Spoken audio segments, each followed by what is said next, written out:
Rundunar 'yan sandan jihar Adamawa da ke arewa maso gabashin Najeriya ta ce ta kama wani magidanci da take zargi da kisan matarsa sakamakon rikici akan naira 1,000. Wata sanarwa da mai magana da yawun rundunar DSP Suleiman Yahaya Inguruje ya fitar a ranar Alhamis ta ce mutumin mai suna Hammo Usman mai shekara 41 da ke karamar hukumar Ganye yana hannunta bisa zargin kisan matarsa mai suna Rabiatu Usman. Inguruje ya ce mutumin ya soma faɗa da Rabiatu bayan ta nemi biya ta naira 1,000 da take bin sa bashi. Mutumin da ake zargin ya mayar da martani cikin fushi inda ya buga kanta a jikin bango.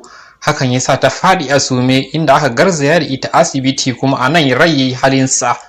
Daga bisani 'yan sanda sun kamo mutumin bayan wani ɗan uwan matar ya kai musu rahoton faruwar lamarin, inji Inguruje. Ya ƙara da cewa bincike ya gano cewa mutumin da ake zargi da kisan, wanda ma'aikacin gwamnati ne, yana da 'ya'ya 5 da suka haifa tare da matar a shekaru 16 da suka yi a matsayin mata da miji.